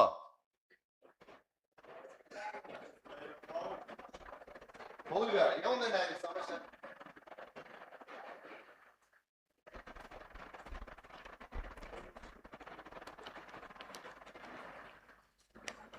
పౌలు గారు ఏముందో సమస్య? ప్రార్థన చేశాడు, ప్రభువా నీ చిత్తమైతే ఈ ముళ్ళు తీసేయి ప్రభువా. ఆ ముళ్ళు ఏంటో మనకు తెలియదు. ఎవరన్నా ఇదే ముళ్ళు అని చెప్పడానికి ప్రయత్నం చేసినా వినొద్దు, ఎందుకంటే అక్కడ రాయిసి లేదు. ముళ్ళు ఏదైనా అయ్యి ఉండొచ్చు, కళ్ళ జబ్బు అవ్వచ్చు, ఇంకోటి ఏదైనా అవ్వచ్చు. ఓకే, మర్మాలని నాలాంటి వాడు వచ్చి ఎవరన్నా చెప్తే ఫలానా పౌలుకున్న ముళ్ళేంటో తెలుసా అని అన్నారు అనుకోండి, బైబిల్కి తెలియదు, నువ్వు కూడా చెప్పమాక అనాలి మీరు. ప్రార్థన చేశాడు, దేవుడు సమస్యను తీసేశాడా, కానీ ఒక వాగ్దానం చేశాడు. ఏంటది? నా కృప నీకు చాలు, నా కృప నీకు చాలు అనే వాగ్దానం వస్తే అర్థం ఏంటో తెలుసా? నువ్వేదో సమస్యలో ఉన్నావు, ప్రార్థన చేస్తున్నావు, సమస్య అలాగే ఉంటుంది, కానీ సమస్యను ఎదుర్కొనే శక్తినిచ్చి. ఇంకొక ఆయన ఉన్నాడండి, సూపర్ ఆయన, సమస్య కోసం ప్రార్థన చేశాడు, సమస్య అలాగే ఉంది. క్లూ ఇస్తాను, న్యూ టెస్టమెంట్లో పెద్దలు చెప్తారు,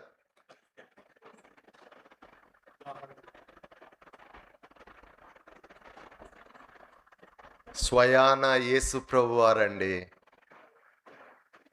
తండ్రి నీ చిత్తమైతే ఈ గిన్నె నా యొద్ద నుండి, ముమ్మారు ప్రార్థన చేశాడు, సమస్యను తీసేశాడా దేవుడు? తండ్రి అయిన దేవుడు తీసాడని ఈయనకి కూడా తెలుసు, కానీ ప్రార్థన చేశాడు, నీ చిత్తమైతే ఈ గిన్నె నా యొద్ద నుండి తొలగించు ప్రభువా అని. తండ్రి అని 3 సార్లు తొలగించలేదు, ప్రార్థన చేసుకొని బయటకు వచ్చాడు. అప్పుడు ఆయన్ని పట్టుకోవటానికి వచ్చిన వాళ్ళు ఈయన్ని చూసి ఏమయ్యారని రాయబడింది అక్కడ, రోమన్స్ పడిపోయారు. ఇప్పుడు జాగ్రత్తగా వినండి, సమస్యలు వచ్చినప్పుడు, బాధలు వచ్చినప్పుడు వస్తాయని చెప్తున్నాడా లేదా దావీదు? గాఢాంధకారపు లోయలో నేను సంచరించిన ఎడల అంటే అర్థం ఏంటి? ఖచ్చితంగా విశ్వాస జీవితంలో గాఢాంధకారపు లోయలో అనుభవాలు ఖచ్చితంగా ఉంటాయి. అంటే బాధలు, నిందలు, అవమానాలు, కష్టాలు ఖచ్చితంగా ఉంటాయి.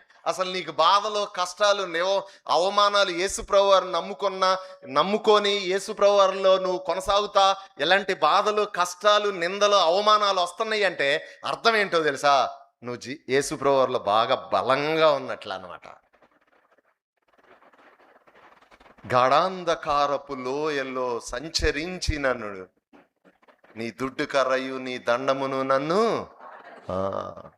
సో కాబట్టి సమస్యలు వచ్చినప్పుడు ఎదుటి వాళ్ళని నిందించకుండా, నిన్ను నువ్వే నిందించుకోకుండా, లేకపోతే మరణమే శరణం అనకుండా క్రీస్తు ప్రభువారు శరణం కోరితే బాధల నుంచి అయినా తప్పిస్తాడు, లేకపోతే బాధలనైనా తీసేస్తాడు. తీసేయనన్నా తీసేస్తాడు, ఎదుర్కొనే శక్తినన్నా ఇస్తాడు. ఇంకేం కావాలండి? 3 ఆశీర్వాదాలు చివరి చాలా క్విక్గా చెప్పి క్లోజ్ చేసేసుకుందాం. మొదటి ఆశీర్వాదం ఏంటండి? మొదటి ఆశీర్వాదం తృప్తి, రెండవ ఆశీర్వాదం శాంతి సమాధానాలు, మూడో ఆశీర్వాదం భద్రత. సేఫ్టీ ఇస్తాడు. సమస్యలు ఏమన్నా నీకు 2 రకాల భద్రత. టైం లేదు కాబట్టి ఊనట చెప్పేస్తాను. 2 రకాల భద్రత. ఈ భూమి మీద భద్రత, నిత్య భద్రత అంటే నిత్య నరకం నుండి తప్పిస్తాడు. 4వది క్విక్గా చెప్తున్నా, శత్రువుల ఎదుట నీవు నాకు భోజనము సిద్ధపరచుదువు, నూనెతో నా తల అంటి ఉన్నావు. 4వ ఆశీర్వాదం ఏంటంటే శత్రువుల ఎదుట భోజనం సిద్ధపరచడం అంటే అర్థం ఏంటో తెలుసా? ఇలాంటి ఒక టేబుల్ వేసి నువ్వంటే పడనోళ్ళు నీ శత్రువులందరినీ కూర్చోబెట్టి వాళ్ళకి భోజనాలు వడ్డిస్తారని కాదు అక్కడ అర్థం. శత్రువుల ఎదుట భోజనం వడ్డిస్తానంటే అర్థం ఏంటి? అది కాదు. శత్రువులను పిలిచి భోజనాలు పెట్టడం కాదు. అంటే ఏంటో తెలుసా?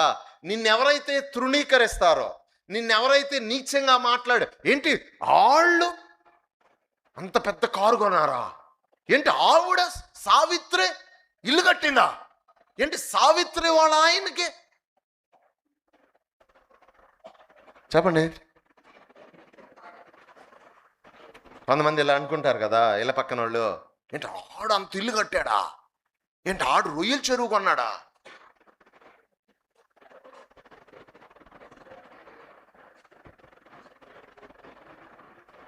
దావీదు ఏమంటున్నాడంటే, నిన్నెవరైతే చులకన చేస్తారో, నిన్నెవరైతే లుక్ డౌన్ చేసి మాట్లాడతారో, హేళన చేస్తారో, దేవుడు ఏమంటున్నాడో తెలుసా, వాళ్ళ ఎదుటే నిన్ను హెచ్చిస్తాడు. బైబిల్ అలాంటి వాళ్ళు ఎవరన్నా ఉన్నారా? క్విక్గా చెప్పండి, ఎవరన్నా ఉన్నారా? ఏసేపు, జోసఫ్ ఏం చేశాడండి? ఎవరెవరు తృణీకరించారు? అన్నదమ్ములు తృణీకరించారు. అప్పుడు ఏం చేశాడు దేవుడు? ఆ అన్నదమ్ములు ఎదుటే హెచ్చించాడు. ఇంకెవరండి? డానియల్. ఎవరు తృణీకరించారంట? ఆ రాజ్యంలో ఉన్న లిస్ట్ ఉంటుంది అక్కడ పెద్దదా, సామంతులు, వాళ్ళు వీళ్ళు అందరూ తృణీకరించారు డానియల్ని, కానీ రాజు హెచ్చించాడు. అఫ్ కోర్స్ దేవుడు. రైట్. ఇంకెవరండి? న్యూ టెస్టిమెంట్లో ఎవరన్నా ఉన్నారా? స్థిరల్లో ఇస్తారు. ఇంకండి న్యూ టెస్టిమెంట్లో ఇంకెవరన్నా ఉన్నారా? చెప్పిన వాళ్ళకి ఈవినింగ్ మంచి గిఫ్ట్ ఇస్తానండి.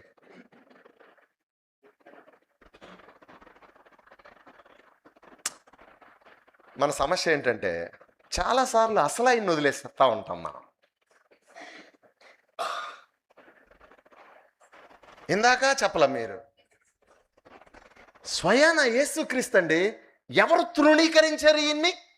ఇంట్లో వాళ్ళు, ఊర్లో వాళ్ళు, బంధువులు, మతంలో వాళ్ళు, దేశమంతా అందరూ తృణీకరించారు. దేవుడు ఏం చేశాడు? తండ్రి అయిన దేవుడు మూలరాయిగా హెచ్చించేశాడు. ప్రతి నామం మీద హెచ్చించాడు ఆయన.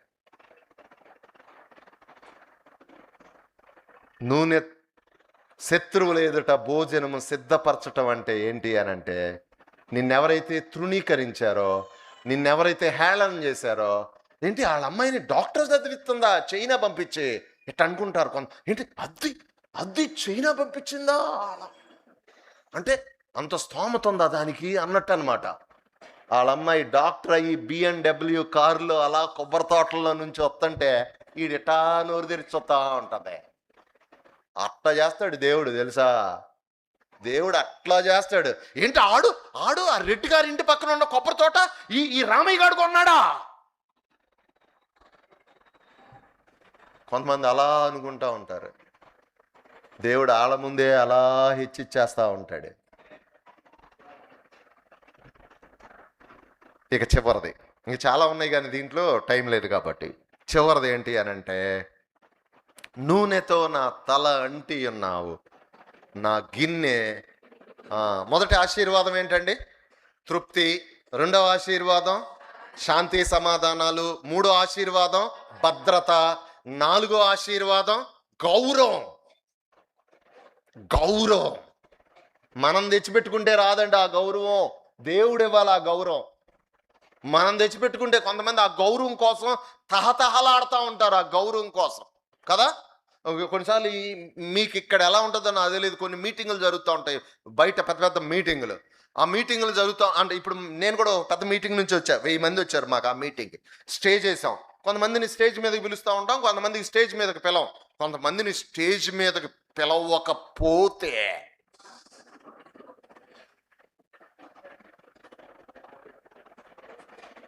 ఎంత కోపమో అంటే వీళ్ళు ఏం చేసుకుంటున్నారు? గౌరవాన్ని తెచ్చిపెట్టుకుంటున్నారు. మమ్మల్ని అందరూ గౌరవించాలి అనుకుంటున్నారు. ఓరే, నువ్వు తెచ్చుకునే గౌరవం కొద్దిసేపే ఉంటుందిరా. ఆయనిచ్చే గౌరవం దానికి వయసుతో సంబంధం లేదు. చిన్న పిల్లోడిని కూడా గౌరవిస్తారు. ఆయన గౌరవాన్ని ఇస్తే ఒక మనిషికి, ఆడు చిన్నోడైనా చాలు. గౌరవం. నాలుగవది గౌరవం. దేవుడిస్తాడు ఆ గౌరవం. ఎవరికి మళ్ళీ చెప్పాలి, ఎవరికి? అందరికా లే. యెహోవా కాపరిగా కలిగుండి ఆయన కాపరత్వంలో నడిచే వాళ్ళకి. ఇక చివరి ఆశీర్వాదం ఏంటో తెలుసండి? పొంగి పొర్లే ఆశీర్వాదం. దావీదు జీవితమే చూద్దాం. దావీదుకి ఆశీర్వాదాలు ఎలా వస్తున్నాయో తెలుసా? ఎక్కడో అడవిలో ఉండి గిటార్ కొట్టుకుంటా ఉన్నాడు. మీకు అర్థమయ్యేటట్టు చెప్పాలండి, గిటార్ కొట్టుకుంటా ఉన్నాడు. ఓ ఉద్యోగం వచ్చింది ఆయన దగ్గరికి. ఎక్కడికి వచ్చిందండి ఉద్యోగం? మనం ఉద్యోగాలు కావాలంటే ఏం చేస్తాం? స్వీట్ షారోన్, ఉద్యోగం కావాలంటే ఏం చేస్తాం? మనం అప్లై చేసుకుంటాం కదా. కానీ స్కిల్ ఉన్న వాళ్ళ దగ్గరికి ఇప్పుడు కంపెనీలు ఏం చేస్తున్నారు? వాళ్ళే వస్తున్నారు కదా. దావీదు దగ్గరికి ఏం చేసిందో తెలుసా? ఉద్యోగం ఆయన దగ్గరకు వచ్చింది, అడవిలోకి వచ్చింది. ఉద్యోగం ఎక్కడి నుంచో తెలుసా? ప్యాలెస్లో నుంచి. రాజుగారు కోటలో ఒక ఉద్యోగం ఉంది. ఆ ఉద్యోగం కోసం దావీదు దగ్గరకు వచ్చారు మనుషులు.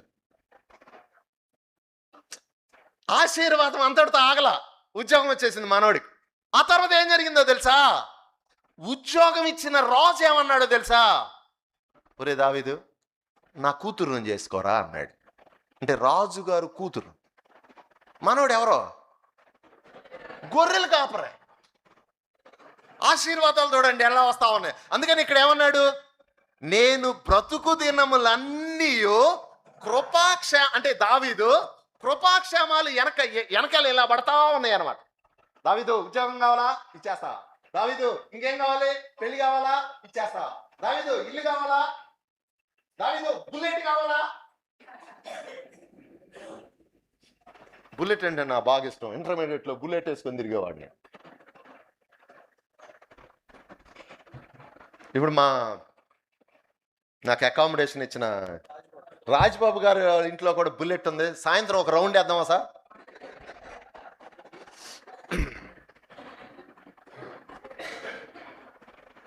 ఆశీర్వాదం అంతటితో ఆగలేదు సార్. రాజు తన కుమార్తెను చేసుకున్నాడు, అంతటితో ఆగల. ఆ తర్వాత ఏం జరిగిందో తెలుసా? చెప్పండి ఎవరైనా.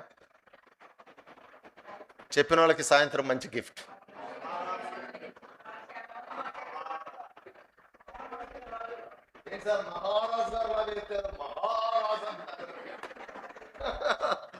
Very good. ప్రజలందరూ వచ్చి దావీదు మా మీద రాజుగా ఉండరా అని అడిగారు. చూసావా ఆశీర్వాదాలు ఎలా వెనకాల పడతా ఉన్నాయో? ఓ వ్యక్తి, జాగ్రత్తగా వినండి, ఓ వ్యక్తి దేవుడు వెనకాల పడతా ఉంటుంటే ఆశీర్వాదాలు నీ వెనకాల పడతా ఉంటాయండి.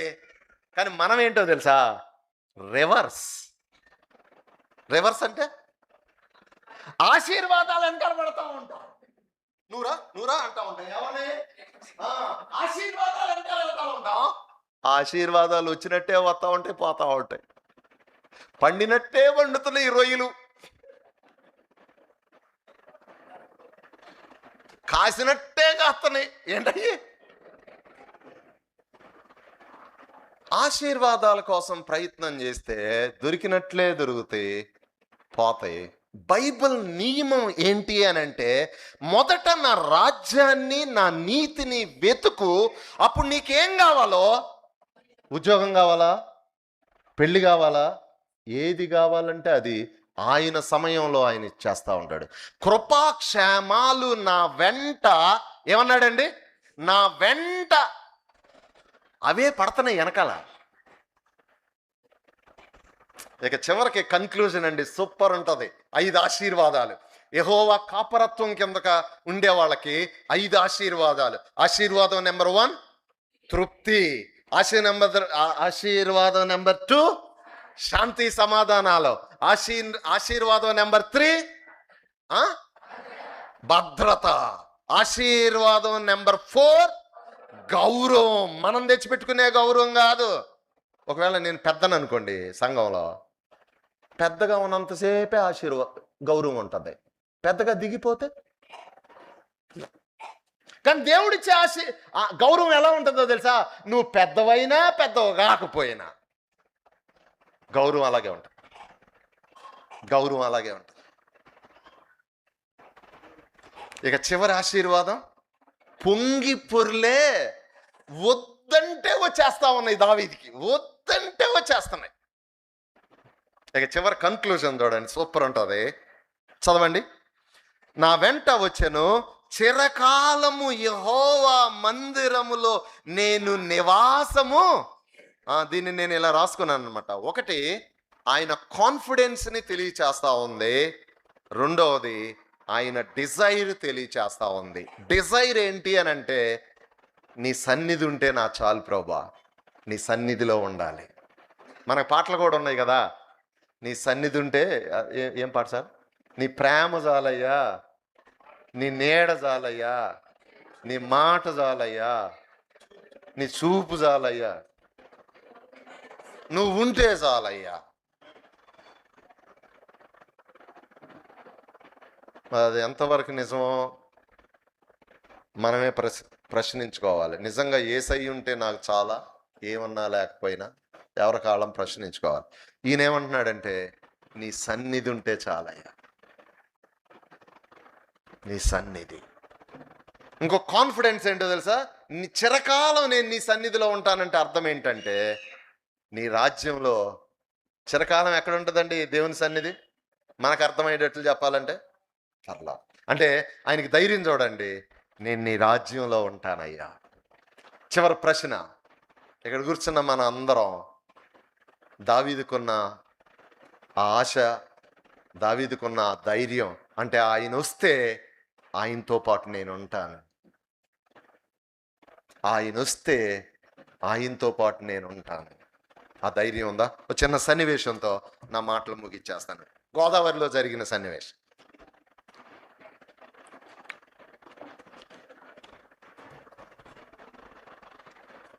ఒక ఆవిడ రాజమండ్రిలో లాంచీలో బయలుదేరింది, గోదావరిలో కాకినాడ వెళ్ళాలి అనుకుంది. గోదావరి నుంచి కాకినాడ వెళ్ళే ఈ మార్గ మధ్యంలో గబాల్నే అది కొంచెం తుఫాన్ అని అనౌన్స్ చేస్తున్నారు. అయినా వేసాడు ఒకడు, లాంచీ వేసాడు. ఆ లాంచీలో వెళ్తా ఉండగా బాగా వర్షం వచ్చేసింది, తుఫాన్ పెద్దదైపోయింది, అల్లల గిలలు వచ్చేసి అల్లకల్లోలం అయిపోయింది. కొన్ని సంవత్సరాల క్రితం మనం ఒక లాంచీ మునిగిపోయింది కదా, చాలా రోజుల తర్వాత బయటికి తీశారు. అలాంటి సన్నివేశమే ఇది కూడా. సో అల్లకల్లోలం అయిపోయింది. అందరూ దాంట్లో ఒక 70 మంది ఉన్నారు, అందరూ అల్లాడిపోతా ఉన్నారు. కానీ ఒక ఆవిడ ఉంది, పెద్ద ఆవిడ, సిస్టర్ లాంటి. ఏం పేరు సార్? మరియమ్మ గారులా. మా అమ్మగారి పేరు మరియమ్మేనండి. మరియమ్మ గారు లాంటి వాళ్ళు అసలు అలా కూర్చొని ఉంది, ఆవిడికి లాగా అలా కూర్చుంది. 3:30 అయినా, 3:45 అయినా అలాగే కూర్చుంది పాపం, అలాగే కూర్చొని ఉంది. అందరు అల్లాడిపోతా ఉన్నారు. మొత్తానికి ఒక గంట తర్వాత అలలో గిలలో అంత తగ్గి కొంచెం నిమ్మలమైంది. ఇక నెమ్మదిగా అమ్మలక్కలు వచ్చారు. మరియమ్మ గారు, ఇందాక సంఘటనలో మేమందరం అల్లాడిపోతుంటే నువ్వు నిమ్మకి నీరెత్తనట్టు అట్టా కూర్చున్నావేంటి తల్లి అని అడిగారు. అప్పుడు ఆవిడ అందే, ఓహో అదా, నాకు 2 పిల్లలు, ఓ అమ్మాయల్లా శాంతి దేవుణ్ణి నమ్ముకుంది, చక్కగా దేవుడి కోసం జీవించింది, చచ్చిపోయింది, పరలోకానికి వెళ్ళింది. రెండవది ప్రసన్న, మా మా చెల్లెళ్ళు అక్క పేర్లు చెప్తున్నాను అనమాట, మరియమ్మ గారని. ఇంకోటి ప్రసన్న, అది కాకినాడలో ఉంటుంది. ఇప్పుడు ఇందాక జరిగిన అలజడుల్లో మీకులాగా నేను ఎందుకు కంగారు పడలేదంటే, ఒకవేళ ఇందాక లాంచీలోకి నీళ్ళు వచ్చేసి మునిగిపోయి ఒకవేళ అందరం చచ్చిపోయిన నా పెద్ద కూతురు శాంతి దగ్గరికి వెళ్ళేవాడిని. పరలోకంలో ఉన్న నా పెద్ద కూతురు శాంతి దగ్గరికి వెళ్ళేదాన్ని. ఎందుకంటే నేను కూడా యెహోవాని కాపరిగా కలిగి ఉండి ఆయన కాపరత్వంలో నేను జీవిస్తా ఉన్నాను. ధైర్యంగా చెప్పగలను, నేను ఆయన బిడ్డని అని, ఆయన అడుగు జాడల్లో నడుచుకునే వ్యక్తిని నేను ధైర్యంగా చెప్పగలను. కాబట్టి చచ్చిపోయిన నా పెద్ద కూతురు దగ్గరికి నేను వెళతాను. ఇందాక సంఘటనలో ఎందుకు నేను కంగారు పడలేదంటే, దేవుని దయ వల్ల లాంచీ మునిగిపోకుండా మనం అందరం బ్రతికున్నాం కదా. ఇప్పుడు బ్రతికుండా కాకినాడలో ఉన్న నా చిన్న కూతురు ప్రసన్న దగ్గరికి వెళ్తాం. అందుకని నేను పెద్ద కంగారు పడలా. బతికి చచ్చిపోయి ఉంటేనల్లా శాంతి దగ్గరికి వెళ్ళేవాడిని, బతికున్నాను కాబట్టి ప్రసన్న దగ్గరికి వెళ్తున్నా. నువ్వు చెప్పగలవా? యేసయ్య వస్తే నా యేసయ్య దగ్గరికి వెళ్తాను చెప్పగలవా? ధైర్యంగా గుండెల మీద చెయ్యేసుకొని ఆ మాట చెప్పగలవా? లేదంటే చర్చికి వస్తా ఉన్నాను, మీటింగ్లకు వస్తా ఉన్నాను, కానీ నా బ్రతుకు మారలేదయ్యా, ధైర్యంగా నేను చెప్పలేను ప్రభా నీ దగ్గరికి వెళ్తానా లేదా అని. అది ఎంత ధైర్యంగా చెప్పాలో తెలుసా? ఓ చిన్న ప్రశ్నతో నేను ముగిచ్చేస్తా. ఎంత ధైర్యంగా చెప్పాలో తెలుసా అండి ఆ ప్రశ్నకి జవాబు. ఇప్పుడు బ్రదర్ మీ పేరేంటి సార్? సంజీవరావు గారు. ఒక ప్రశ్న సార్, మిమ్మల్ని ఏమనుకోవద్దు. సంజీవ్ గారు, ఆర్ యు మ్యారీడ్? ఎస్.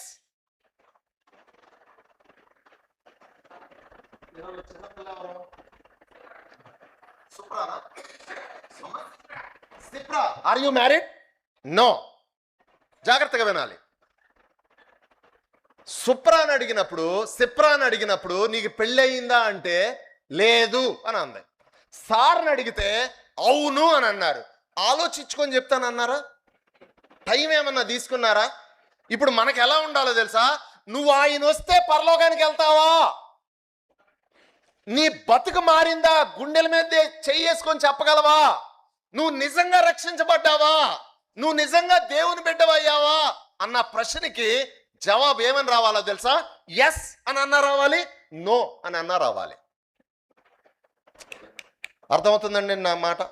ఎక్కడ తేడా ఉండకూడదు, ఎక్కడ కన్ఫ్యూజన్ ఉండకూడదు. ఏమో నా సంగతి నాకు అర్థం కావట్లేదు అనకూడదు. పెళ్ళయిందా అని అంటే ఏమో నాకు అర్థం కావట్లేదు అందనుకో, కావిడ ఎట్టుంటది? ఎట్లా ఉంటుంది అసలు? చూసే వాళ్ళకి ఎట్లా ఉంటది?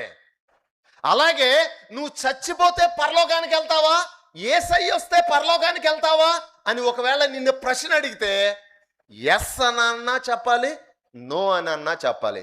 నువ్వు ఈ ఈ సాయంకాల సమయంలో ఎస్ చెప్పే స్థితిలో ఉన్నావా, నో చెప్పే స్థితిలో ఉన్నావా? సాయంత్రం చూద్దాం.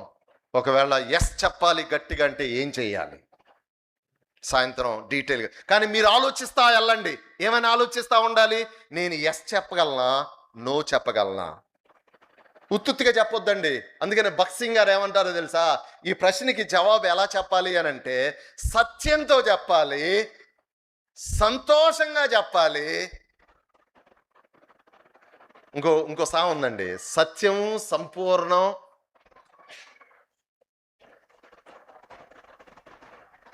సత్యమై ఉండాలి, అది ఖచ్చితంగా సంతోషంతో చెప్పాలి. కొద్దిసేపు అనుకుందాం, సందేహించంగా అనుకుందాం. నేను చెప్తాను మూడవది. అంటే నేను యేసు ప్రభు వారిని నా రక్షకుడుగా ప్రభువుగా అంగీకరించాను, నా బ్రతుకు మారింది, నేను రక్షించబడ్డాను, నేను ఆయన బిడ్డని అని చాలా కాన్ఫిడెంట్గా సార్ ఎలా ఎస్ అని చెప్పాడో అలా చెప్పాలి. లేకపోతే ఆవిడ నో అని ఎలా చెప్పిందో అదన్నా నీకు తెలిసి ఉండాలి. ప్రార్థన చేసుకుందాం. తలలు వంచండి, తలలు వంచండి, కళ్ళు మూసుకోండి. వెంటనే తలలు వంచండి, కళ్ళు మూసుకోండి. ప్రియ సహోదరి సహోదరుడా, ఈ చివరి ప్రశ్నకి నువ్వేమని జవాబు చెప్పగలుగుతున్నావు? ఎస్ చెప్పగలుగుతున్నావా? లేకపోతే నీ మనస్సాక్షి లేదు లేదు లేదు లేదు, చాలా సంవత్సరాల నుంచి చర్చికి వస్తున్నావు కానీ నువ్వు ఇంకా దేవుని బిడ్డవి కాదు, నువ్వు ఇంకా నిజమైన రక్షణ లేదు నీకు, నువ్వు ఇంకా నీ బ్రతుకు మారలేదు, నీ జీవితంలో మార్పు లేదు. ఆయన వస్తే నువ్వు ఎత్తబడలేవు. ఎవరికో చెప్పొద్దు, నీ మనస్సాక్షి నీతో ఏం మాట్లాడుతా ఉంది. దావీదు చెప్తా ఉన్నాడు, చిరకాలము యెహోవా మందిరములో నేను నివాసము చేసేదను. అఫ్ కోర్స్ అక్కడ మందిరం అంటే దేవుని అప్పుడున్న గోడారం, లేకపోతే అలాంటిది సన్నిధి. మనకి ఇక్కడ దేవుని సన్నిధి.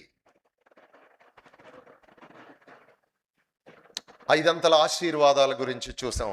ఎవరైతే యెహోవాని కాపరిగా కలిగి ఆయన కాపరత్వం కింద కొనసాగుతారో వాళ్ళకి కలిగే మొదటి ఆశీర్వాదం తృప్తికరమైన జీవితం, శాంతి సమాధానాలు, భద్రత, గౌరవం, పొంగి పొర్లే ఆశీర్వాదాలు.